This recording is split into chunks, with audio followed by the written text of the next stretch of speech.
우리가 읽어가는 이 느헤미야 8장의 말씀은 성경의 참 신앙부흥에 대하여 기록해 주는 여러 사건들 중에도 하나의 대표적인 사건에 해당될 만큼 당시 수문학 광장 앞에 모여 있는 이스라엘 자손들에게 참 신앙의 부흥 운동이 일어나는 놀라운 사건을 기록해 주고 있습니다.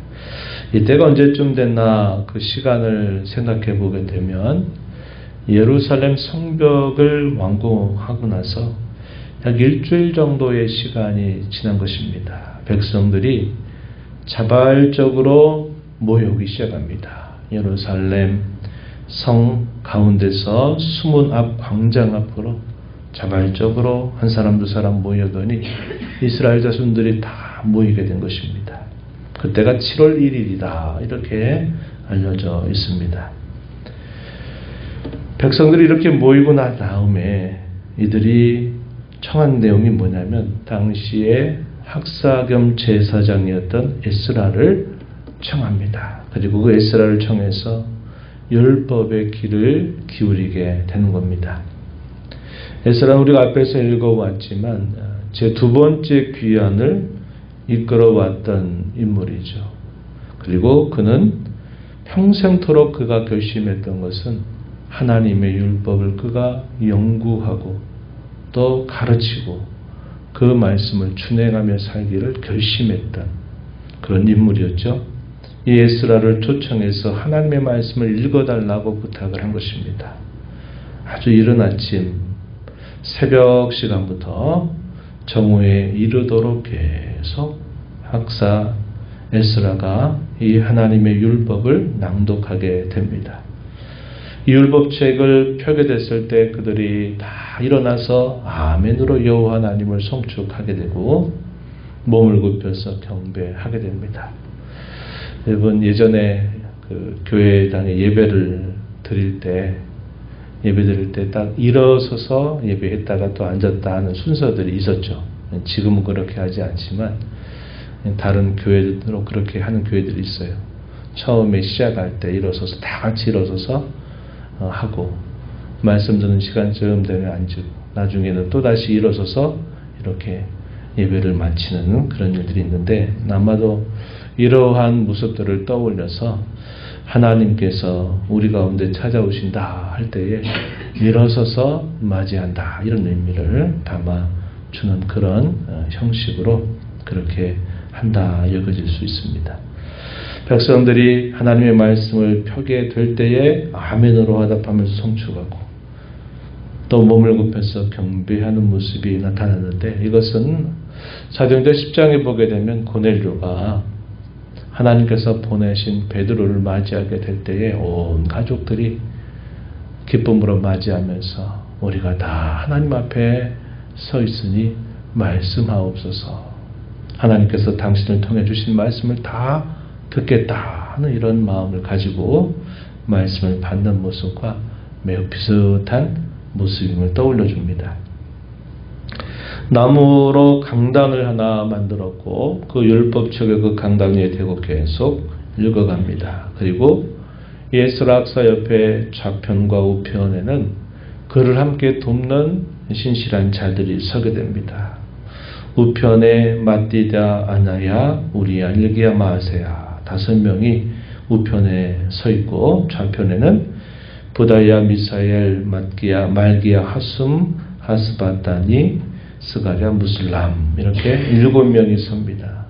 그뿐만 아니라 하나님의 낭독되는 이 율법책을 깨우칠 만한 사람들, 레위 사람들이 그의 곁에 약 13명 정도 이렇게 함께 하면서 이들이 곳곳마다 그 말씀의 뜻이 무엇인가를 그들에게 강독해주고 설명해 주는 일을 하게 됩니다. 그래서 우리가 읽은 말씀 8절에 보니까 율법책을 낭독하고 있을 때 그 말씀의 뜻을 해석해 주고 그 해석된 말씀을 듣고 깨달은 백성들의 모습이 어떻게 반응했는가 기록해 주기를 다 우는지라 9절에 이렇게 기록을 해줍니다. 왜 울었을까요?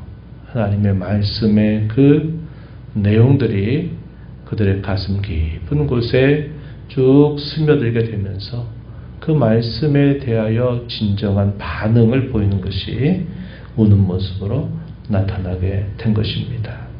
한편으로는 감격이고 또 한편으로는 지난 세월 동안 하나님을 떠나 살았던 그들의 허물과 죄에 대한 애통함이죠.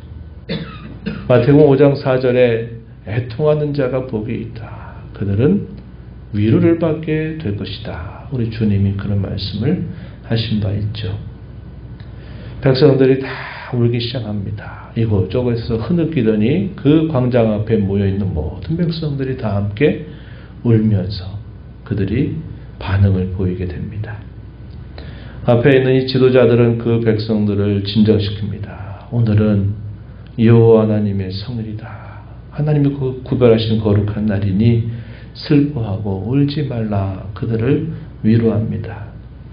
근심하지 말라. 여호와를 기뻐하는 것이야말로 너희의 힘이다. 이렇게 말합니다. 10절에 그렇게 표현했죠. 계속해서 진정하지 못하는 그들을 계속 진정시키면서 그들을 근심하거나 염려하거나 걱정하지 말고 그들로 하여금 슬퍼하지 말 것을 촉구합니다. 여호와의 성일, 뭐라고 성경은 표현하느냐? 여호와를 기뻐하는 날이다. 즐거워하는 날이다. 이렇게 불리고 있는 날이 곧 성일입니다. 이들의 슬픔과 이들의 탄식은 자기 인생에 대한 하소연 이런 것들이 아니라 하나님 말씀에 대한 가장 정당한 모습을 보이고 있는 것입니다. 그것은 곧 무엇으로 연결될까요? 즐거움과 기쁨, 신령한 기쁨으로 이어지게 된 것입니다. 12절 말씀 보시면 이렇게 기록해 주고 있어요. 모든 백성이 곧 가서 먹고 마시며 나누어 주고 크게 즐거워하니 이는 그들이 그 읽어 들려준 말을 밝히 알미라. 하나님의 말씀이 낭독되는 것과 그 말씀이 해석되는 것이 무엇인가를 깨닫게 되면서 그들이 그 말씀을 통하여 그들이 즐거워하게 되었다라고 이렇게 말하는 것입니다. 하나님의 말씀, 그 말씀에 대한 깨달음을 통해서 감격하는 당시 모든 백성들의 모습이 소개되고 있는 것이죠. 그래서 우리가 성경 가운데 이 신앙의 부흥의 역사를 말할 때 꼭 우리가 생각하게 되는 부분이 바로 이때입니다. 예루살렘 성벽을 감격스럽게 완공했어요. 온갖 대적자들의 갖은 방해, 또 갖은 그런 여러 어려움들, 시련들을 극복하고서 50일 만에 성벽을 완공하게 됐을 때 그것이 얼마나 그들에게 놀랍고 감격스러운지 몰라요. 그런 감격의 마음을 갖고 함께 모여왔을 때 하나님의 말씀을 통하여 그들이 심령의 진정한 부흥들이 일어나게 된 모습을 소개해주고 있습니다. 그들은 계속해서 하나님의 말씀을 또 듣고 또 들으려고 하는 마음을 가졌습니다. 그 이튿날, 그 다음날 율법의 말씀을 더 알고자 해서 족장들과 제사장들과 레위 사람들이 함께 또 모였습니다. 그런데 그때 읽었던 말씀이 어떤 말씀이냐 하니까 그 시기에 적절한 말씀을 읽게 된 것인데 그것이 뭐냐면 7월 절기, 다시 말해서 초막절 혹은 수장절이라고 부르는 것입니다. 오늘날 우리는 추수감사절 생각하는 그런 큰 절기입니다. 그 절기의 할 일에 대하여 그들이 말씀을 읽게 된 것이에요. 그게 뭐냐면 7월 절기에 초막에 고할 것이다 라고 하는 말씀을 읽게 된 것입니다. 그 말씀에 따라 그들이 즉각적으로 초막을 지으라 하는 말을 듣게 되면서 그 예루살렘 성벽 주위로 그들이 무엇을 하냐면 그곳에서 나뭇가지들을 가지고 와서 그곳에 임시 천막을 세운 겁니다. 마치 오늘날 같으면 캠핑하는 거죠. 그 그곳에다가 임시적으로 그들이 거할 수 있는 초막을 만들어요. 지붕 위에 뜰 안에 하나님의 전들의 숨은 광장이 에브라임 문 광장에 곳곳마다 그들이 그곳에 임시 천막을 세우고 그곳에 거주하게 되는 겁니다. 이게 일주일 정도 동안 그렇게 보내는 거예요. 그리고 다른 시간들은 뭐 하느냐? 계속 그 절기를 지키는 동안에 율법책이 계속 낭독되고 그 율법책을 듣는 것입니다. 이 초막절기가 갖고 있는 의미가 우리가 알고 있는 바대로 이스라엘 백성들이 애굽에서 나와서 40년 광야 생활을 했던 것을 그들로 하여금 기억하게 한 겁니다. 안정된 자신들의 삶이 보장되지 않았던 때 유랑 생활처럼 계속 옮겨 다녀야만 되는 그런 삶, 텐트를 치면서 옮겼다 또 텐트를 치고 하면서 보냈던 그 시간들, 그들이 먹고 마시고 입고 많은 대적들로부터 보호받을 수 있었던 그 모든 손길들이 곧 하나님의 그의 능하신 손길 안에 살았던 시기라는 것을 그들로 경험을 통해서 체득하게 하는 절기가 바로 이런 절기입니다.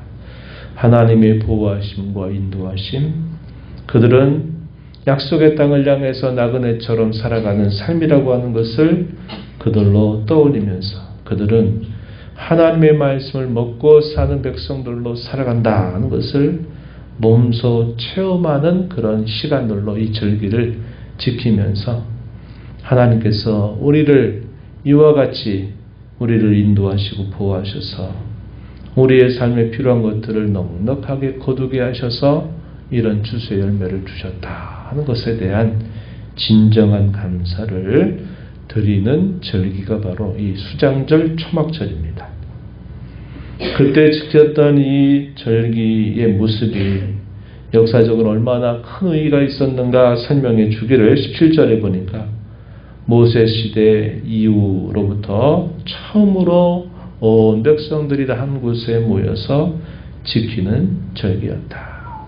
이 절기는 억지로 지키는 절기가 아니라 모든 회중이 함께 크게 즐거워하면서 기쁨으로 지키는 절기였다라고 그 절기에 대해서 평가를 해줍니다. 그리고 그 절기 동안 계속 하나님의 말씀을 낭독하고 그 말씀을 듣는 그 일로 인하여 백성들이 기뻐하며 지켰다는 것을 보여주고 있습니다. 우리가 이 말씀을 보면서 이러한 시대의 부흥, 오늘 우리에게도 우리가 사모할 바임을 우리가 늘 기억해야 합니다. 사도행전의 이 부흥의 역사도 결국 어떤 역사입니까? 하나님의 말씀에 의한 참된 심령의 부흥으로 이 초대교회가 왕성하게 일어났던 것을 우리가 기억하고, 우리 한국교회도 선교 역사 가운데서 이 선교 역사 가운데 초기 시대부터 이런 큰 말씀의 부흥 운동이 일어났습니다. 1907년 평양 대부흥이라고 말하는 그런 역사가 있었어요.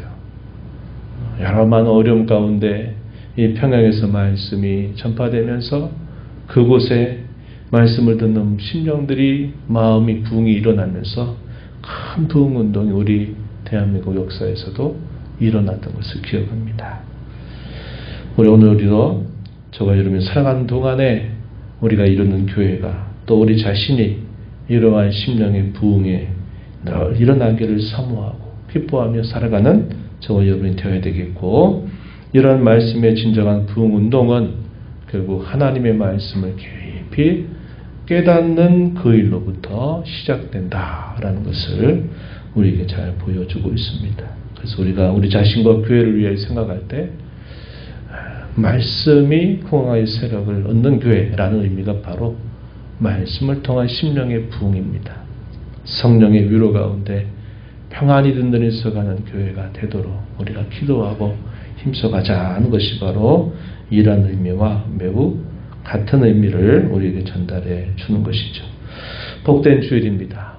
참 더운 날씨, 힘겨운 날씨를 살고 있지만 또 주께서 오늘 우리에게 복된 날 허락하셔서 흩어져 살았던 저와 여러분을 또 모아 하나님께 예배하며 그의 은혜를 또 사모하며 그분과 교제하며 또 성도들과 함께 교제하는 좋은 날을 주신 것을 기뻐하면서 우리 자신뿐만 아니라 나오는 모든 심령들이 그런 사모함을 가지고 주 앞에 나와 오늘도 주께로부터 큰 은혜를 힘입는 귀한 날 되도록 함께 기도해 주시기 바랍니다. 하나님 아버지 감사합니다. 복된 주일 새벽 시간 저희들을 깨워주셔서 오늘도 아버지 앞에 인도하시고 또 저희들에게 말씀을 들려주셔서 그 옛날 참 힘겨웠던 때 온갖 대적자들의 가진 반대 속에서도 하나님의 놀라운 역사를 통하여 예루살렘 성벽을 완공하고 백성들이 한 마음으로 함께 모여왔을 때 주의 말씀을 통하여 놀라운 신앙의 부흥운동이 일어났던 것을 저희가 살펴보았습니다.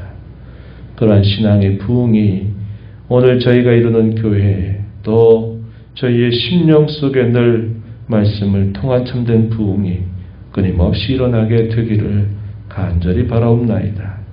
말씀의 부흥이 있으며 성령 하나님의 위로하심과 충만하심이 함께하여서 든든히 평안 가운데 서가는 복된 교회가 되게 하여 주옵소서. 오늘도 주 앞에 나와서 아버지 앞에 간절하게 은혜를 구하는 모든 심령들의 간구를 귀기를 주시고 응답해 주시기를 바라옵고 예수님 이름으로 기도하옵나이다. 아멘.